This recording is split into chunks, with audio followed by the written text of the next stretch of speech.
Продолжаем серию вебинаров или онлайн-семинаров, посвященных организации обучения с применением дистанционных образовательных технологий.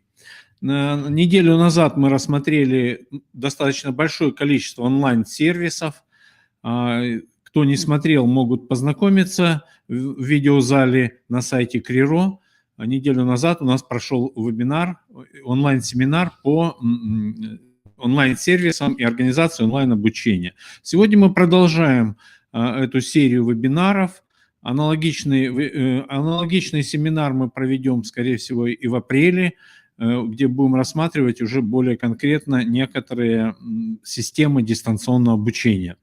Значит, в информационном письме, которое было разослано, была определена примерная программа. Согласно примерно этой программы мы сегодня и будем проводить сегодняшний вебинар. И первое слово я хочу предоставить Артему, это представитель ProofMe. И как раз сейчас в чате возник вопрос, почему высвечивается Санкт-Петербург, а не Сыктывкар, или не Санкт-Петербург, а не Пожик. Я думаю, сейчас он нам объяснит и расскажет о платформе, с помощью которой мы проводим сегодня вебинар. Платформа ProofMe. И ждем Артема. Артем, ты нас слышишь? Подключаемся. Да, если вы не зарегистрированы на сайте, то он присваивает города любые, какие угодно. Если вы хотите, чтобы у вас корректно отображался город или село, надо зарегистрироваться на этом сайте. По-моему, такая здесь у них технология. Артем, ты нас слышишь? Мы тебя ждем. Прием, насколько хорошо меня видно и слышно. Отлично тебя слышно, по крайней мере у нас. Коллеги, откликнитесь в чате, если слышно Артема, и видна презентация в правом окне. Презентацию вы можете развернуть на весь экран, нажав на такую двунаправленную стрелочку по диагонали в правом верхнем углу. Да, совершенно верно. Все нормально, работаем, мы тебя слушаем. Да, прежде всего хотел бы поприветствовать всех тех, кто находится на вебинаре применения DOT в образовательном процессе, да, дистанционные технологии образования, коммуникации. Пару слов о себе. Меня зовут Зараменский Артем, и я являюсь руководителем по связям с общественностью платформы proofme.com, той системы, того сайта, на котором все вы сейчас находитесь, да, смотрите, участвуете в вебинарах. И для меня действительно большая честь и гордость. Честью и гордостью сегодня является просто пару слов рассказать о себе, действительно, и выразить признательность и организаторам вебинара в лице Вячеслава, и всем тем, кто вообще осваивает формат онлайн-коммуникации, потому что мы со своей стороны видим огромную потребность и тренд, и актуальность в том, чтобы обеспечить людей максимально комфортными условиями для обмена информацией и развития. Единственное, я вижу в чате, некоторые написали, что презентации нет. Давайте попробую перелистнуть на следующий слайд. Надеюсь, его будет видно. Если по какой-то причине не видно и не слышно меня, то попробуйте обновить страничку. Это должно помочь. В целом, просто расскажу о компании. Всем тем, кто, быть может, интерес к вебинарам будет зиждиться не только на уровне участия в них, да, как участника, наверное, как слушателя, но и как полноценного создателя, преподавателя, спикера, да, на самые различные темы.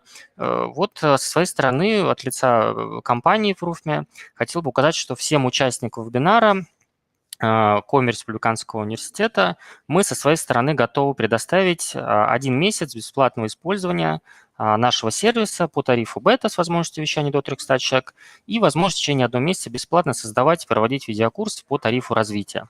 Также на 30 дней для вебинаров, видеокурсов, пожалуйста, обращайтесь к нам на почту support@proofme.com, и мы со своей стороны действительно будем рады вам предоставить возможность просто попробовать, ощутить, понажимать, потыкать, да, говоря простым языком, как работает наш сервис, вообще отвечает ли он вашим потребностям, и, быть может, для кого-то он действительно будет инструментом для дальнейшего обучения, коммуникации, видеоконференций или, быть может, даже продаж, почему нет.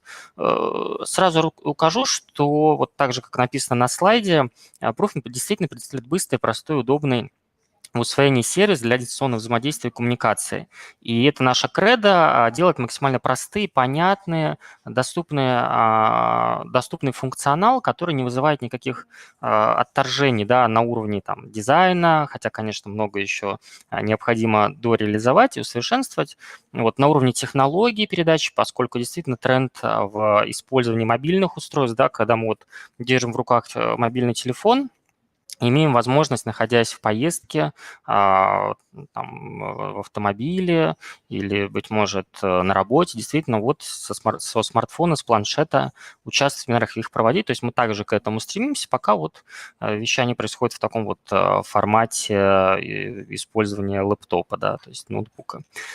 Что еще хотел сказать? У нас помимо вебинаров есть видеокурс, как я сказал, но также еще тесты и опросы. То есть мы стремимся в рамках одной системы действительно предоставить обширный многогранный функционал, в котором люди могут решать самые различные задачи не только на уровне онлайн-конференции, но и на уровне такого вот проверки знаний, контроля полученных знаний или, быть может, даже социологических исследований. Единственное, отмечу, вот сегодня у нас 29 марта 2019 года, сейчас, быть может, те, кто даже начнет пользоваться нашим сервисом или ресурсом и создавать свои тесты, вы столкнетесь на некоторое время со старым дизайном, со старым функционалом на уровне тестов и опросов и даже видеокурсов. Но буквально вот на днях, в апреле, мы планируем уже для всего общего использования предоставить возможность создавать свои тесты, опросы. Быть может, многие из вас их уже встречали на уровне Google формы, или, быть может, такого сервиса, как SurveyMonkey, или любых других платформ и сайтов, где вот можно сформировать вот по порядку различные типы вопросов, одиночные, множественные, ранжирование, матрица, любые другие, то есть их самые различные множества, и действительно уже с помощью них решать свои задачи на том или ином уровне, на уровне образования, на уровне, быть может, маркетинговых исследований, ну вот кому что нужно, да. И вот со своей стороны будем рады действительно вам, помимо того, что вот всем участникам вебинара предоставить доступ, в течение 30 дней бесплатно попользоваться, посмотреть вообще, отвечает наш продукт вашим потребностям, нужен ли он вообще как таковой. Ну и также со своей стороны будем рады вас всему обучить, показать, рассказать совершенно бесплатно. Наша техподдержка с 9 до 9 всегда работает в скайпе, по телефону, по почте, в социальных сетях. Если вам удобно будет там, с 9 до 9 по Москве связаться с нами, то мы будем также рады вам все подробно рассказать и показать. Ну и также так вот в целом в общих чертах скажу, что пока по статистике 70%, то есть актуальность наших данных, да, показывает, что огромная потребность людей, вот это все те, кто за получается, 4 года создавали вебинары, курсы, тесты и опросы на базе нашей платформы. Пока что тренд в сторону вебинаров, да, смещается. Ну, также активно набирает популярность вообще формат курсов, видеокурсов, и люди действительно обучают, зарабатывают на этом, обучаются и зарабатывают. Вот записав некогда ролик, вот так же, как я перед вами, допустим, да, нахожусь в офисе на фоне картинок каких-то там или зеленого фона, неважно, вот, и дают домашние задания, предоставляют различную информацию, ну, в общем, всячески стараются упростить жизнь людей, потому что действительно затраты на аренду помещений, если, опять же, это офлайн встреча, да, когда мы, если бы не вот в рамках вебинара, а если бы нам пришлось бы ехать в определенный город, регион, офис, снимать помещение, затрачивать ресурсы на транспорт, на еду, ну и прочие такие вот действительно потребности, которые необходимы во время вот просто проведения обычной встречи. Ну, вот в формате онлайн, в принципе, все эти вопросы решаемы. Да, ну и просто вот пару слов хотел показать на слайде в презентации по направлениям. Опять же, какие у нас, на какие темы чаще всего, на какие категории направления вебинары, курсы, тесты проходят. Это IT и веб, искусство и культура, естественные и технические науки, общественные и гуманитарные науки, конечно, красота и здоровье, музыка. Их, конечно, чуть поменьше, но тоже несколько вебинаров было, интересно было посмотреть. Далее это психология, кулинария, питание, деньги и финансы, образование. Это самый такой самая используемая категория, даже в нашем случае, вот в этом вебинаре все-таки выбран формат образования. Далее одежда и мода рассказывают в контексте также образования на самом-то деле, но тем не менее одежда и мода, менеджмент и маркетинг, или маркетинг, кому как больше нравится. Спорт, изучение языков, ну и, конечно, магия, эзотерика. То есть тут люди уж кому что нравится. То есть мы не навязываем тут свои какие-то правила. Ну вот с вами хотели просто поделиться этими данными. Ну и сразу говорю, что мы славимся своей стабильностью. Мы следим денно и ночно, коллеги из технического отдела следят за тем, чтобы любое ваше вещание, вообще любое ваше нахождение на ресурсе имело стабильность на всех уровнях. Сразу говорю, что, конечно, в январе-феврале было такое лихорадочное состояние, когда потихонечку, даже в декабре-январе, вот так вот, если быть точным, когда отказывались от технологии передачи видео и аудио через интернет, это флеш, да, когда от флеша потихонечку отказывались и переходили на WebRTC. Так, только единственное, вот меня смущает, что у некоторых не видно, не слышно. Если не сложно, коллеги, отпишитесь, пожалуйста, чтобы хотя бы страничку обновили или обратились в нашу поддержку. Я даже вот сразу укажу наш контакт в чате, чтобы долго уж не затягивать. support@proofme.com, вот наша поддержка, можно обращаться. Так, это что касается стабильности. Дальше хотел пару слов сказать. Недолго я буду вас мучить. Это действительно наша сильная техподдержка, которой мы безумно гордимся, славимся. И всем обратившимся к нам пользователям, неважно, оплатный у вас тариф или бесплатный, неважно, спикер вы, модератор или обычный слушатель, участник вебинара, мы всем искренне стараемся быстро и оперативно ответить, помочь, чтобы ответ был не в виде отписки, да, знакомый, быть может, многим из нас там, вот последние годы это было очень проблематично позвонить в техподдержку, и чтобы люди действительно на стороне вам помогли качественно, обширно, многогранно. Ну и со своей стороны мы действительно стараемся всячески людям помочь, решить их проблемы на всех уровнях, всеми доступными и возможными способами. То есть, опять же, почта, телефон, скайп, социальные сети. В редких очень исключениях несколько раз такие случаи были. Мы встречаемся лично, но это единичный случай. Чаще проще и удобнее всего, конечно, это почта, скайп, телефон. Пожалуйста, не стесняйтесь, обращайтесь. Будем рады помочь как вам, так и вашим участникам, слушателям, коллегам, модераторам и всем остальным. Далее, это наша философия, и не мог не выделить любовь к собственному делу. И опять же, тут выделены 6 критериев да, работы с нашими коллегами, партнерами, ну и просто пользователями, со многими из которых, на самом деле, мы уже становимся по-настоящему друзьями. И я рад, что представители Коми Республиканского университета действительно вот уже не первый год с нами работают, сотрудничают и пригласили сегодня поучаствовать вот в таком вот вебинаре. И говоря о философии, мы вот стараемся со всеми взаимодействовать быстро, отвечать понятно, отвечать содержательно, стараться помочь человеку, стараться познакомиться с человеком, ну и оставлять после себя действительно положительные эмоции. Далее. Также вот осталось 4 слайда о вебинарах, то есть преимущество нашей вебинарной комнаты – это технологии вещания WebRTC, то есть более улучшенный формат, чтобы не вдаваться в такие долгие технологические подробности, просто отмечу, что вот сейчас, на данный момент времени, каждый из вас использует технологию WebRTC, то есть вещание в режиме реального времени, real-time communication, да, на котором видео и звук гораздо четче и чище. Ну, надеюсь, что я ни у кого не прерываюсь, вот я вот так рукой делаю туда-сюда.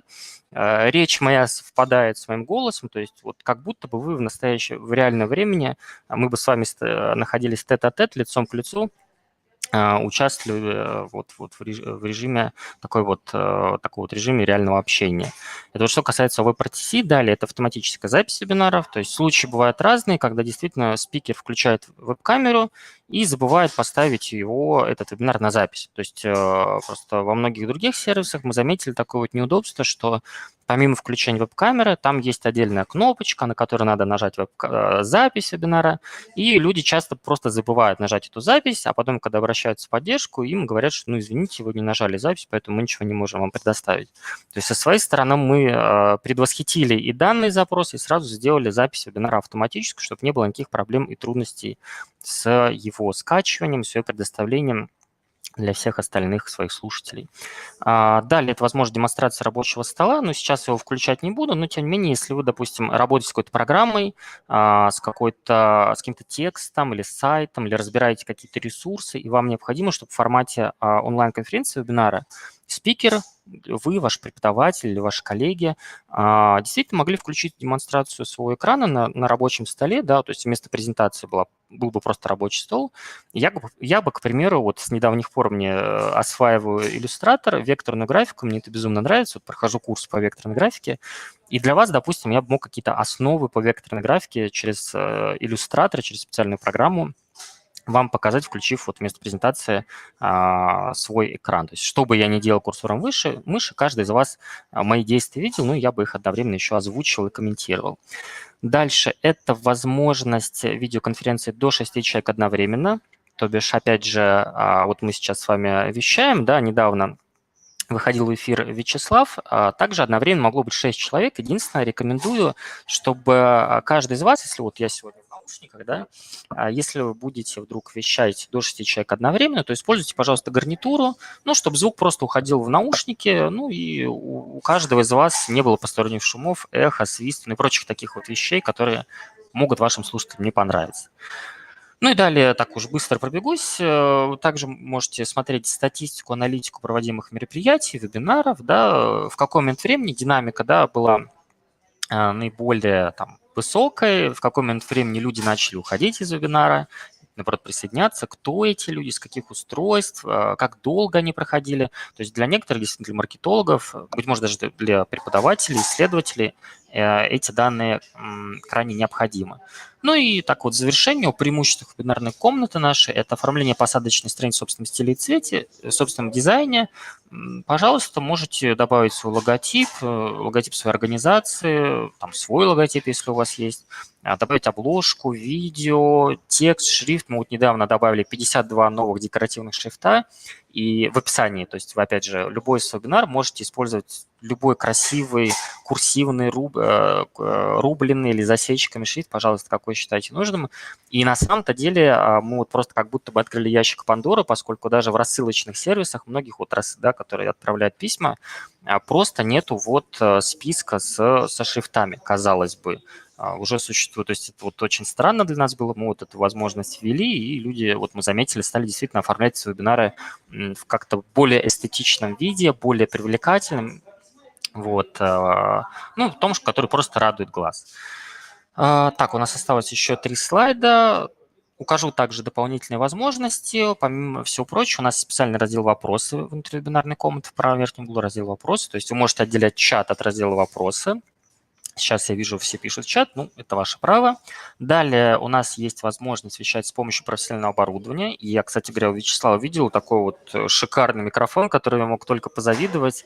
И, быть может, действительно стоит уже пора нам такой также приобрести, ну, а не вещать через гарнитуру. Вот, пожалуйста, можете вещать с помощью как профессионального оборудования, подключив, допустим, веб-камеру статично, используя специальный микрофон.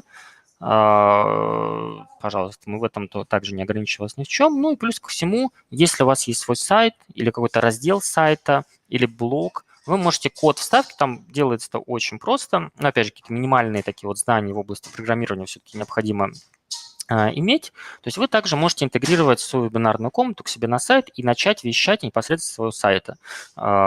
Далее у нас также имеется сбор данных по UTM-меткам. Ну, это уже информация больше для рекламистов, маркетологов, тем, кто отслеживает данные по переходам с рекламы на ваш вебинар.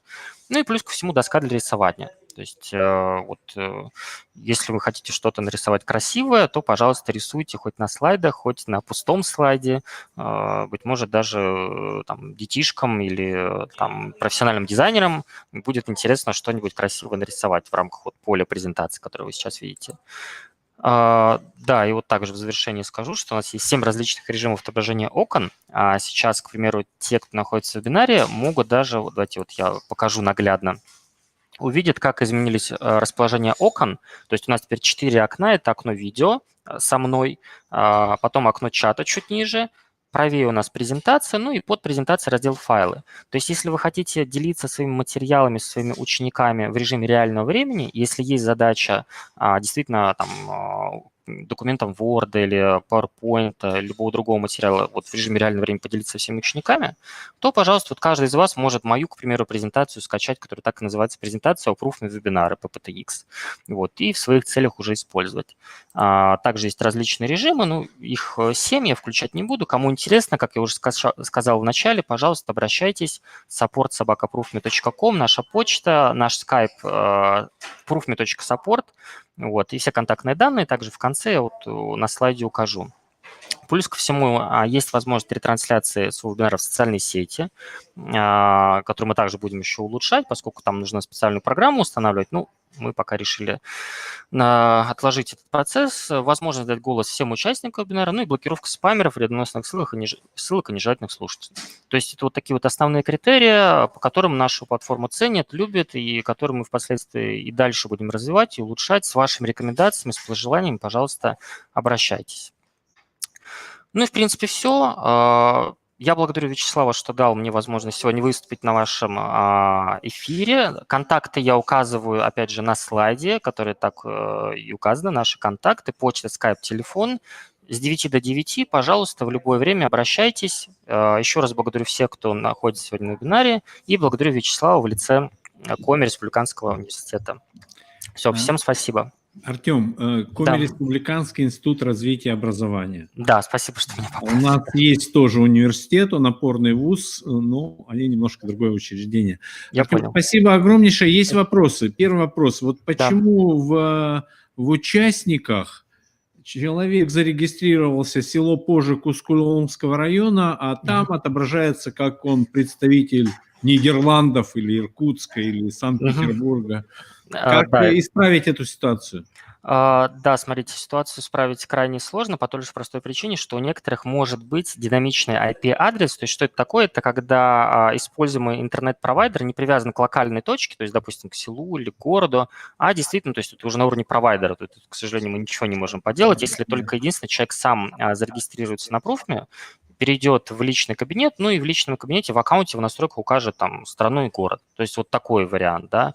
А вот ситуации, при которых нужно отслеживать точное местоположение, тут нужно, чтобы человек сам его одобрил, ну или согласовал этот вопрос с используемым провайдером, то есть провайдером интернета, поскольку не все от нас, к сожалению, зависит, не все мы можем все вот гарантировать.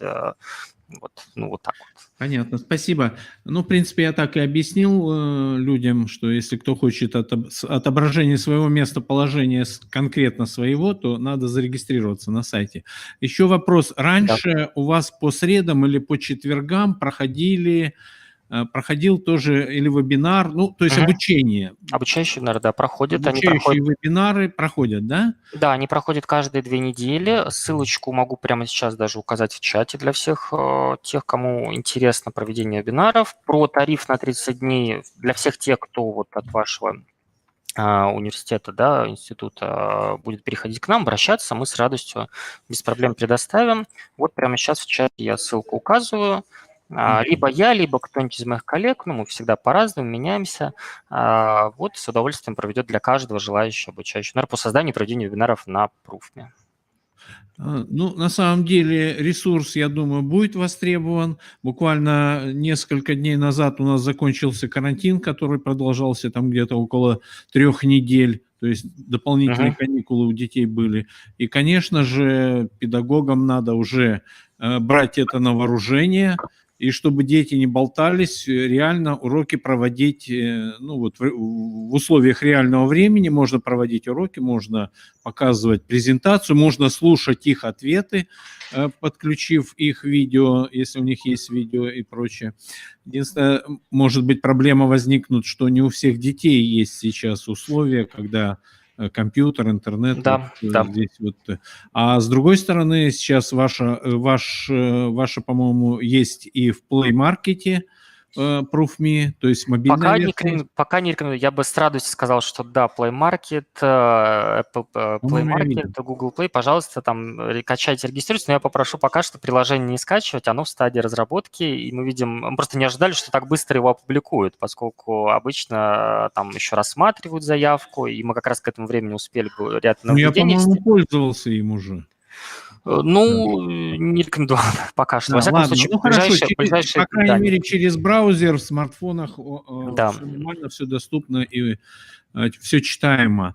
То есть, я думаю, ресурс этот будет востребован, тем более сейчас даже в России во многих городах еще идет такой опыт, как в начальных классах школы переходят на дистанционное обучение по субботам, где Мгм, мгм. дети вместе с родителями участвуют вот в таких онлайн-уроках, и здесь задействованы и родители, и дети. Не надо идти в школу. Как правило, у нас в начальной школе там остается 1-2 урока, и вот как бы больше времени занимает у некоторых перемещение в Я школу и согласен, обратно. да. В школу и обратно. Особенно когда И зима и холодно, и да, вот да, как вы да, сказали, карантин, конечно, вопрос вот да. дистанционного общения, обучения решает многие вопросы, вот, То как есть таковые. вот такой опыт уже в России нет. У нас, по-моему, в Республике Коми пока такого опыта, ну, я, по крайней мере, о нем не слышал, хотя как бы мы призываем к тому, чтобы такой опыт использовать, ну, по крайней мере, в начальной школе. Да, Спасибо, Артем. все, спасибо вам. Еще раз укажу, что вот наши Вот у нас контакты, в случае, если что, обращайтесь, очень да. часто бывают такие ситуации, когда вот и сейчас вот написано «не видно, не слышно», хотя Мгм. вот чуть выше было сообщение из поселка Первомайский, это Мгм. Печора, это район достаточно такой глухой, и у них все нормально, все видно и слышно, а у некоторых вот бывает, что не видно презентации, не слышно, ну ладно, видео мы можем сейчас отключить в Мгм. Мгм. левом верхнем окне, оставить только микрофон. С чем могут быть связаны такие ситуации? Ну, чаще всего, хороший вопрос, действительно, это отчасти проблема онлайн-вещания, которая зависит от многих причинно-следственных связей. Ну, там, прежде всего, это интернет-соединение, да, когда, ну, интернет сам по себе сигнал нестабилен, человек использует Wi-Fi или мобильный интернет. Ну и, конечно, сигнал прерывается, ну или просто не доходит вот видео и аудиокартинка в режиме реального времени до слушателя, до человека, до его смартфона, допустим, или до его устройства. Первый момент. Второй – это особенности браузера, который он использует. К сожалению, вот Internet Explorer, если вдруг, да, используется слушателем, он ни в какую не будет пропускать WebRTC, ну, то есть технологию передачи видео и аудиоконтента через интернет, через браузер в частности. И мы рекомендуем в таком случае использовать Google Chrome, Mozilla или там Яндекс, ну, Opera в крайнем случае. Вот. Ну и прочее, прочее, прочее. То есть, опять же, сейчас, как вы верно заметили, не во всех регионах есть условия, при которых можно действительно уже участвовать в них, хотя бы просто как слушатель. Но мы видим, что при этом коммуникации и вообще технологии не стоят на месте. Если еще 5-10 лет назад, да, там мало кто мог думать о том, что Wi-Fi будет Да. вот просто повсеместно. И сейчас он есть в московском метро, в Санкт-Петербургском, да, у нас это метро. И он настолько стабилен, он настолько вот там любое видео в формате HD загружается быстро и качественно, что вот еще 5-10 лет назад это было невозможно. Поэтому, опять же, если вот этот тренд на онлайн-формат не будет затухать, если он больше будет дальше набирать обороты, и люди будут действительно развивать его, и в этом есть все предпосылки, то, конечно, и вот вопрос там с любым регионом, с любым поселком уже будет решен вот на уровне какого-нибудь там, я не знаю, может, какой-нибудь вышки, или который раздает сигнал, да, или Wi-Fi, или спутника. Ну, опять же, это просто вопрос времени. То есть вот, Да, да. спасибо. Спасибо, Артем. Все, если вопросов больше нет, я благодарю Да. еще раз всех тех, Мгм. кто сегодня присутствовал, прежде всего Вячеслава, ну и желаю удачи на вебинарах. Наши контакты, если что, обращайтесь, ну и переключаю на слайд вот ваш, да, уже на вашу Спасибо. тему. Все, до Спасибо. свидания, да. До Мгм. свидания.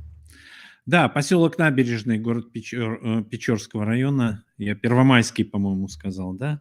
Набережный вы нас слышите, видите, да, и у вас все нормально. Интересно, какая скорость интернета у вас? Не могли бы померить и в чате написать, если возможно. Коллеги, мы двигаемся дальше. Несколько слов по нормативной базе при организации обучения с применением дистанционных технологий. Очень часто можно услышать дистанционное образование, проходят там курс дистанционно. На самом деле законодательно у нас как бы вот дистанционное обучение, такого понятия как бы нет. Закон Российской Федерации об образовании, он трактует это как применение дистанционных образовательных технологий и электронного обучения. Ну вот Набережный нас слышит, мне непонятно, вот почему другие, ну, Я думаю, надо поэкспериментировать, поразбираться в этом случае, попробовать поменять браузеры, попробовать выйти из вебинара и зайти снова. Но, к сожалению, вот такие случаи у нас есть. Итак, в основном основные документы, которые регламентируют, я уже сказал, закон. Есть приказ Минобрнауки от 23 августа 2017 года номер 816 об утверждении порядка применения организациями, осуществляющими образовательную деятельность, электронного обучения, дистанционных образовательных технологий при реализации образовательных программ.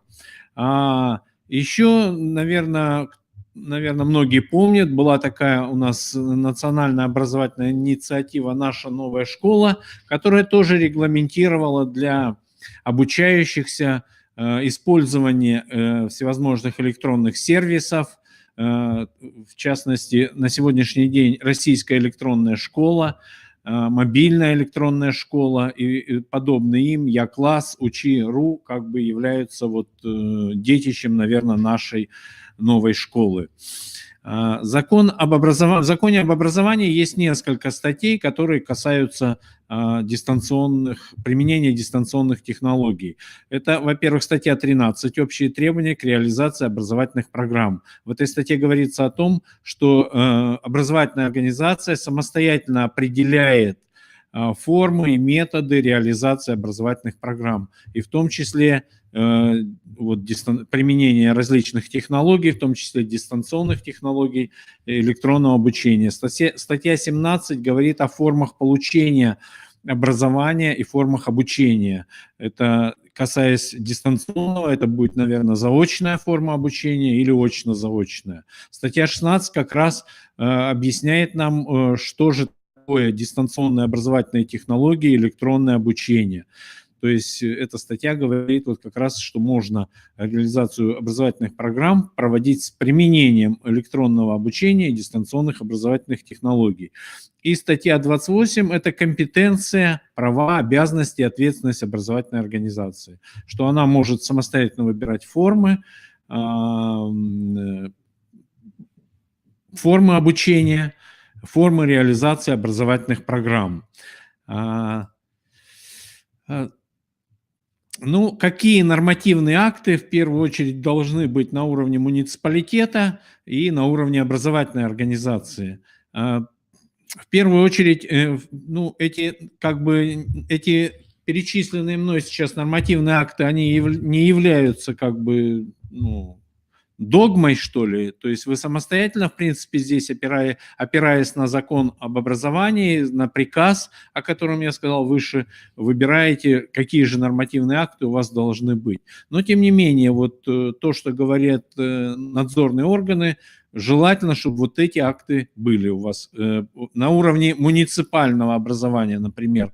Это приказ о введении или информационных технологий при реализации образовательных программ.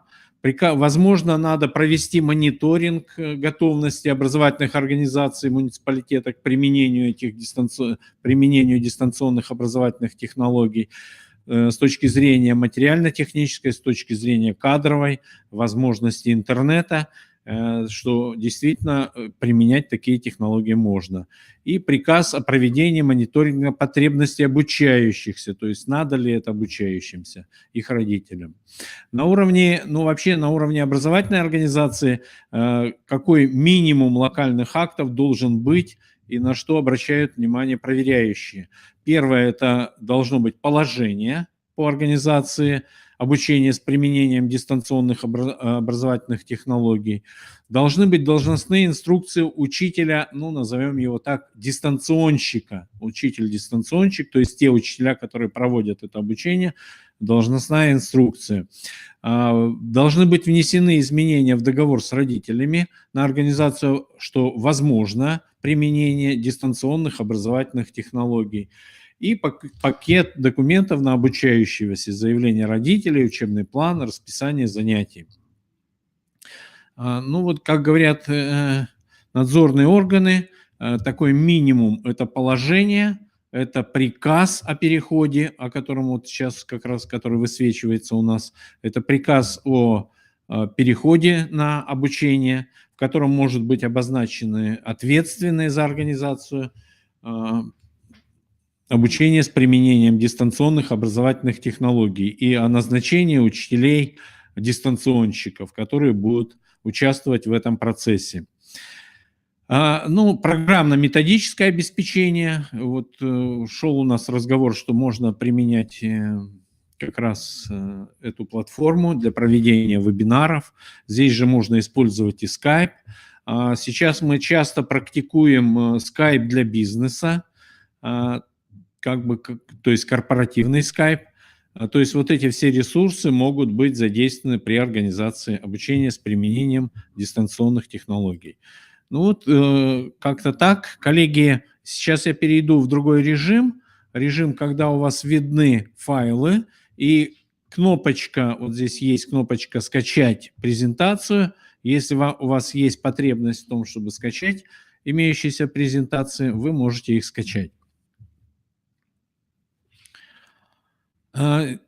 Немножко у нас было отступление по нормативной базе, и в продолжении разговора с Артемом он представил один из ресурсов. Мы поговорим о тех ресурсах, которые еще могут быть использованы при организации обучения с применением дистанционных образовательных технологий. И в первую очередь это система GISEO, в которой мы все работаем. Ага. А почему так? Так. Вроде уже здесь стояло, или поменяли у нас, наверное, компьютер. Да, наверное. Нажмите на значок. Нет. Сюда. Так, сейчас я пытаюсь включить демонстрацию рабочего стола, о которой говорил Артем. Но, к сожалению, так, что-то всегда работало. Всегда работало, и сейчас одну секундочку, коллеги.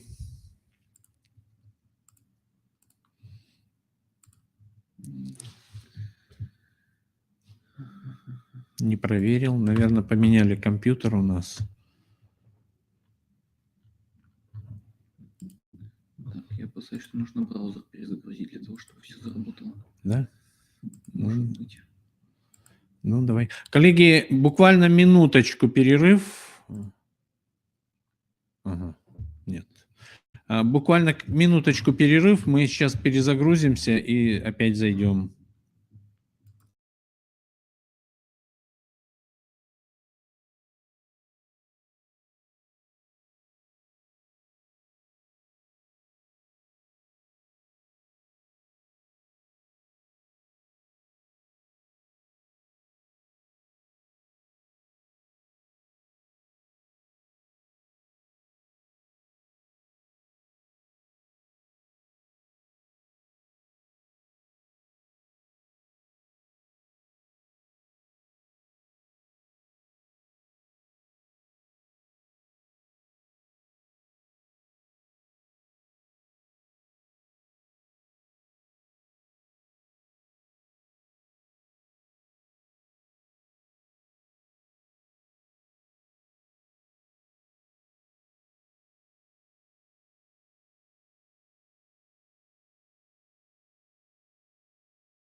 Так, коллеги, так, а что мы переключились на другую камеру, что ли? Странно.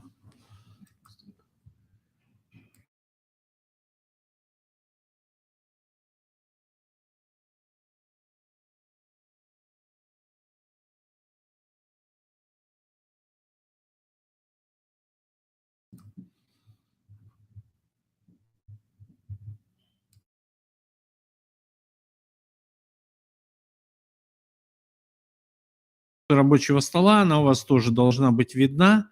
И так использовать возможности сетевого города образования. Какие здесь мы ресурсы можем задействовать? В первую очередь это вот форум, это вот значочек вот этот на панели инструментов, это форум.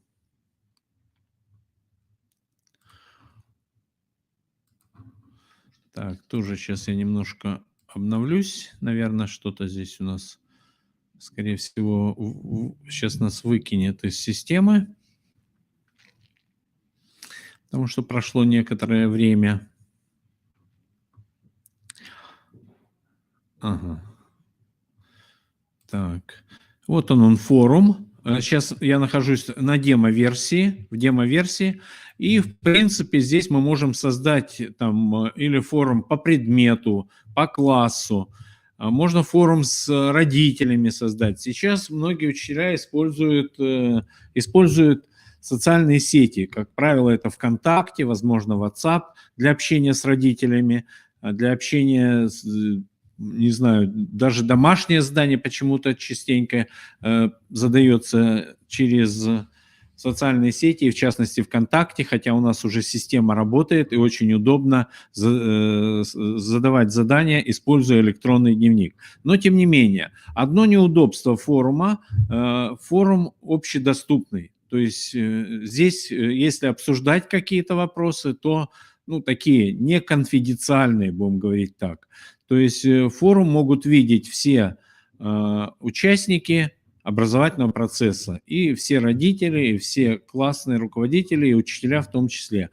Но, тем не менее, я думаю, что если будут созданы форумы, там, 6А класс, 6Б класс, мало кому будет интересно там смотреть, что творится в 6Б и что они там обсуждают, когда можно обсуждать в своем классе или в своем предмете. Это один из элементов. Следующий элемент – это электронная почта. В отличие от форума, электронная почта у нас доступна для всей системы. То есть, используя электронную почту, вы можете написать письмо любому пользователю системы, любому ученику, любому родителю. Дело другое, что в некоторых школах сейчас электронная почта у учеников заблокирована. Это было связано с тем, что в прошлом году, позапрошлом году у нас были случаи, когда пошло распространение спама среди учащихся. Они, то есть, не по назначению стали использовать электронную почту, распространяя различную негативную информацию. Поэтому во многих школах, не во многих, а в некоторых школах электронную почту для детей она в настоящее время закрыта. То есть это делается на уровне администратора системы образовательной организации. И, в принципе, если провести определенную разъяснительную работу, разъяснительную беседу, что ученику было бы удобнее, предположим, написать письмо учителю, предметнику или классному руководителю, используя систему GISEO, нежели там использовать и задавать вопросы ВКонтакте или в других социальных сетях. То есть здесь тоже мы выбираем адресную книгу, и если вы выбираете образовательную организацию, то можно письмо написать, категории сейчас или группы кому, учителям, сотрудникам, родителям, ученикам, всем пользователям данной образовательной организации. В том числе вы можете написать письмо, используя эту систему, и в вышестоящей организации. И если брать нашу боевую версию, если вы выберете в управлении образования, выберете здесь Министерство образования Республики Коми, то вы можете написать письмо и нам, как тем людям, которые сопровождают эту систему. То есть не надо забывать о возможностях GISEO и использовать GISEO в том числе и для общения, и для организации дистанционного обучения или применения дистанционных технологий в своей работе. Все мы знаем, или многие из нас знают сервисы Google, которые тоже достаточно хорошо можно использовать. Единственная проблема в сервисах Google можно регистрироваться детям с 13 лет. Мы чуть-чуть ниже коснемся регистрации, каким образом можно проводить регистрацию, потому что сейчас мы перейдем к следующему ресурсу. Это единая система дистанционного обучения Республики Коми. на которой тоже может быть организовано. И я сейчас передаю слово нашему ведущему программисту Дронову Александру Михайловичу, который расскажет об этой системе и о тех возможностях, которые можно использовать с ее помощью. Александр Михайлович, вам слово. И в презентацию, да?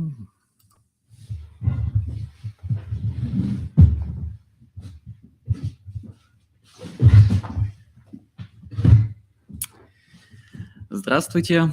Сейчас я кратко расскажу об особенностях и возможностях нашей системы дистанционного обучения, единой системы дистанционного обучения Республики Коми. Для того, чтобы зайти в эту систему, в адресной строке необходимо ввести edu.rcomi.ru.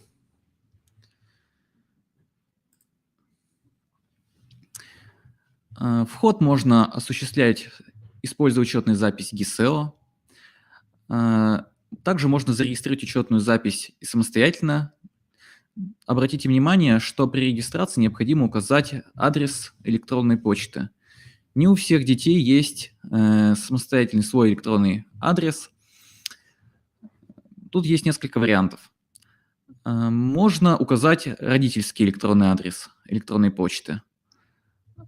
Или же родители могут зарегистрировать электронный адрес ребенка. Сейчас многие сервисы предоставляют такую возможность. По пути вместе можно будет родителям и детям разобраться с тем, как работает электронная почта, кому следует давать ее, с кем, как общаться, потому что все-таки это очень важный вопрос, и необходимо детей в этом отношении просвещать. Если вы зайдете в систему с помощью электронной учетной записи GISEO, все равно потребуется данные поля заполнить. Видите, там есть муниципальное образование, населенный пункт, сфера занятости. Все эти поля учитываются в дальнейшем для того, чтобы обеспечить наилучший опыт использования системой. Посмотрим некоторые особенности. На самом верху вы видите, есть возможность выбора цвета системы.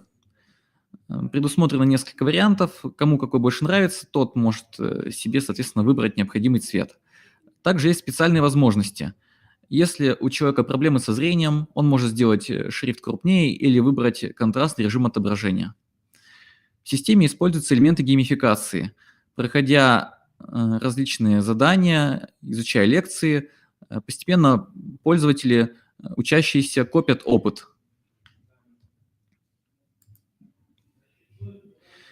Сейчас все лекции, все занятия распределены по различным категориям. У категории можно выбрать персональный значок. Если вдруг вы в дальнейшем собираетесь создать свой курс, вы можете связаться с нашими сотрудниками, и они предоставят вам соответствующие значки, которые вам необходимы для того, чтобы ваш курс как-то можно было отличить в системе. Вот пример уже реализованного курса. 9 класс математики за страницами учебника. Также обратите внимание, что можно использовать в системе различные значки. Это как достижение. Если человек сделал что-то важное, прошел тяжелый тест, изучил темы, например, дополнительные, можно вознаградить учащегося значками.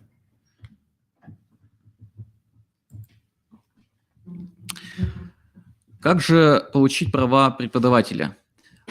В нижней части страницы системы дистанционного обучения есть ссылочка на форму.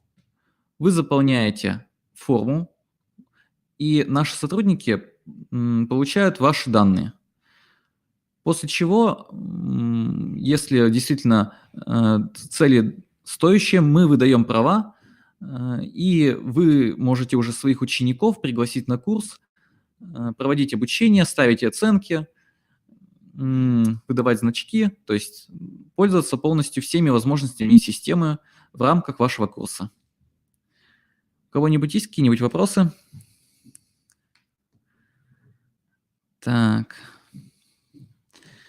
Интересно, это вопрос, получается, мне, как обстоит дело с учреждениями доп. Образования, или вам, Вячеслав Алексеевич? Так.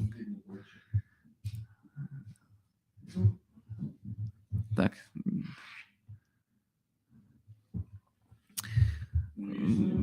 Это Вячеславу Алексеевичу. Вячеслав Алексеевич, это уже вопросы вам. Коллеги, непонятно, какие вопросы могут возникать по доп. Образованию. Если у вас есть возможности организовать дистанционное обучение, ради бога, и насколько вот я знаю, в РЦО достаточно очень широко развито дистанционное обучение, и в том числе педагогов доп. Образования. И зайдите на их сайт, и в том числе там многие моменты есть, всевозможные дистанционные конкурсы и мероприятия для детей. Поэтому посмотрите на сайте Республиканского центра дополнительного образования. Вот. Если вы хотите сами организовать свой какой-то курс дистанционного обучения и разместить вот на единой системе дистанционного обучения Республики Коми, если у вас есть специалист, который работает в Moodle, это касается всех, не только доп. Образования, то есть на этом сайте возможно размещение любых ресурсов, созданных учителями. Единственное условие, чтобы они прошли хотя бы какую-то первичную экспертизу на вашем уровне. То есть либо на метод объединения учителей там математики, какой-то курс по математике, либо, ну, понятно, да, на уровне образовательной организации, и образовательная организация может ходатайствовать, что этот курс может быть размещен на единой системе дистанционного обучения Республики Коми. Эти ресурсы доступны всем учителям. И сейчас Александр Михайлович покажет. Ты показал? Нет, а то я вышел. Какие там есть ресурсы. Давай, может, пока можно показать, что кое-какие ресурсы у нас уже здесь есть, в том числе и для обучающихся. Это история, например. История. Все классы с 5 по 11 класс. Есть модуль за страницами учебника. Эти курсы разработали учителя Республиканского центра дистанционного обучения. Они их используют сейчас уже в работе. За страницами учебника, где есть несколько курсов по подготовке к ЕГЭ вот учащихся малокомплектных школ. И вы можете подключиться к этим курсам в качестве учителя, зайдя, как уже сказал Александр Михайлович, используя учетную запись, логин и пароль от ГИСЭО, введя свой электронный адрес, и потом в ресурсе сообщения, здесь есть сообщение, ну, в принципе, мы это сообщение сразу автоматически получим, мы можем общаться здесь, и после этого вы можете к этому ресурсу подключать уже своих детей. Аналогично дети будут заходить, используя логин, учетку ГИСЭО, и вы будете их зачислять на свой курс, создавать группу там по названию класса, школы, там школа Пожик, класс 5, да, и историю можете проходить на этом курсе. И, соответственно, мы ждем от вас ваших каких-то разработок. То есть вот мы разработали этот курс, у нас в рамках республиканского проекта «Цифровая образовательная среда» этот ресурс разработан. Вот по 2019 год как бы у нас стояли сроки, вернее, по конец 2018 года. Сейчас следующий этап – это наполнение ресурсами этого курса. И здесь многое будет зависеть от активности уже педагогов, что они создадут, как они разработают свои курсы. Ну, вот каким-то образом так. То есть наполнять сейчас эти курсы мы с вами будем. И вот если перейти сейчас опять на демонстрацию экрана, мы можем посмотреть, что у нас есть. Что у нас здесь уже есть. Почему-то неправильно определился язык. Предполагается, что здесь будут не только, в большинстве своем будут открытые курсы, и не только в сфере образования. Предполагаем, что и медицина какие-то свои курсы здесь будет выкладывать, и социальная сфера, и образование граждан, вот всевозможные у нас там противодействие терроризму, охрана здоровья, пожарная безопасность, все вот такие курсы могут быть. Ну а вот сейчас, если зайти в раздел «Учащиеся», то здесь мы видим основное общее образование.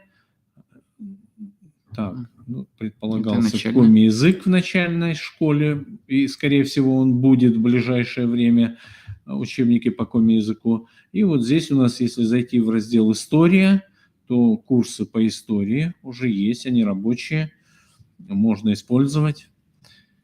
И ждем от вас вот как раз каких-то ваших курсов, ваших заявок. То есть, если вы хотите, и у кого-то из учителей уже есть разработанный курс, вы на нашу электронную почту подаете заявку, что вам нужно разместить такой-то курс, мы его создаем, делаем учителя, заводим учителя и делаем его учителем на этом курсе, а учитель уже самостоятельно размещает свой ресурс и зачисляет на эти курсы, на эти предметы своих учащихся. Вот таким образом как бы планируется работа этого курса и работа этого портала. Был вопрос по части аттестации.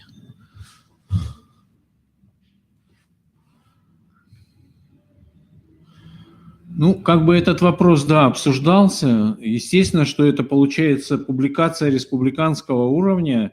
И если видно, что учитель активно работает и использует в своей работе этот ресурс, то я думаю, у нас же есть в портфолио один из разделов – это ИКТ-компетентность педагога. Естественно, что она будет, этим будет подтверждена. Да, и разговор о том, что как бы учителя, которые будут создавать курсы, размещать курсы на этом портале, должны получить какие-то дополнительные баллы при аттестации. Разговор об этом идет.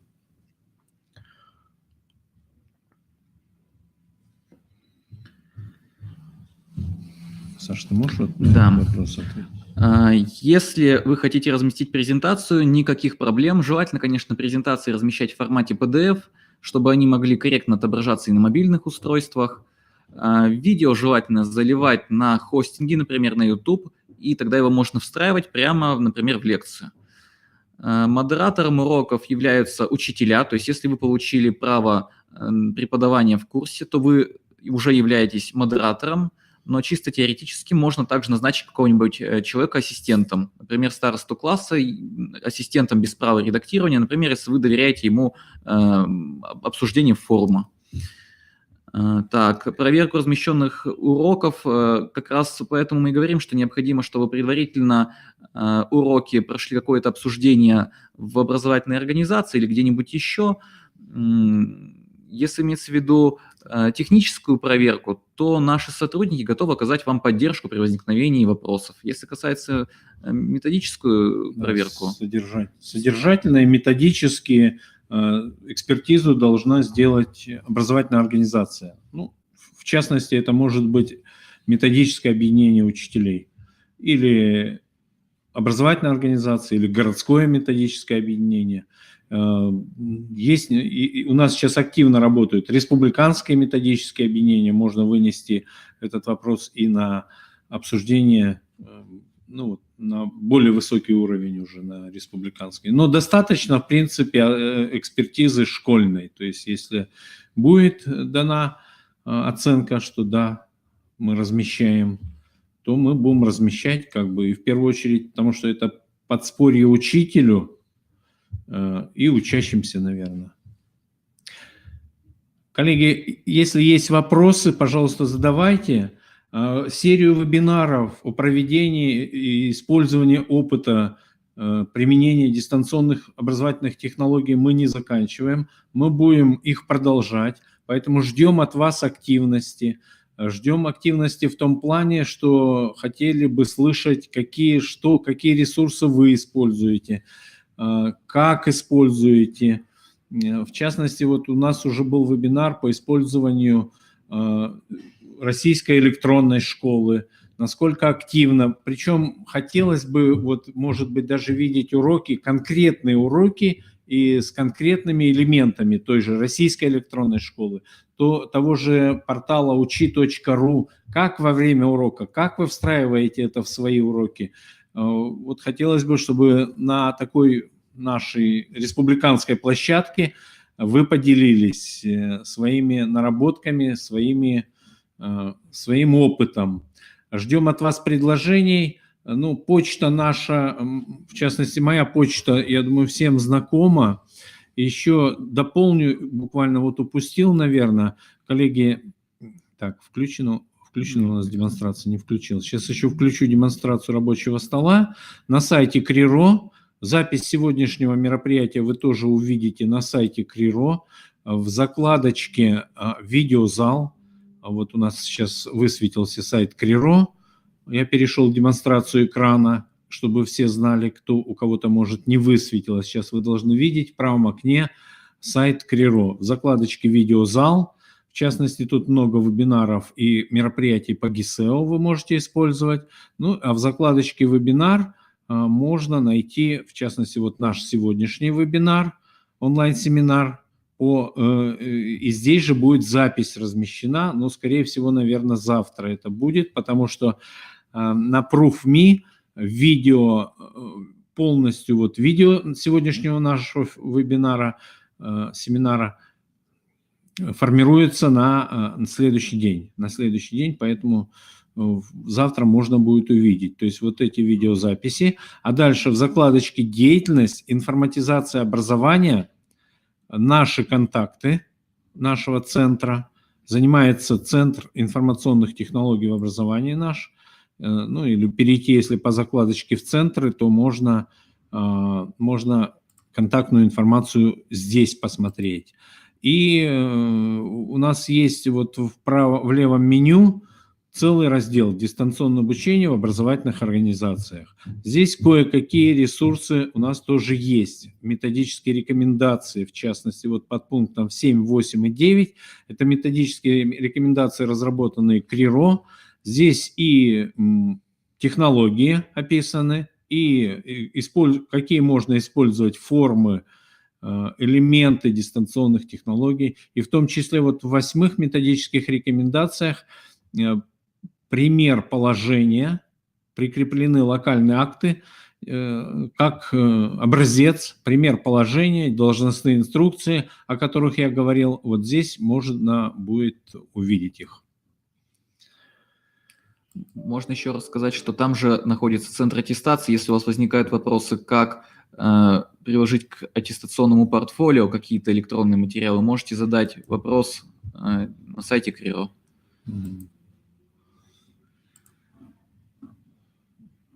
Так, коллеги.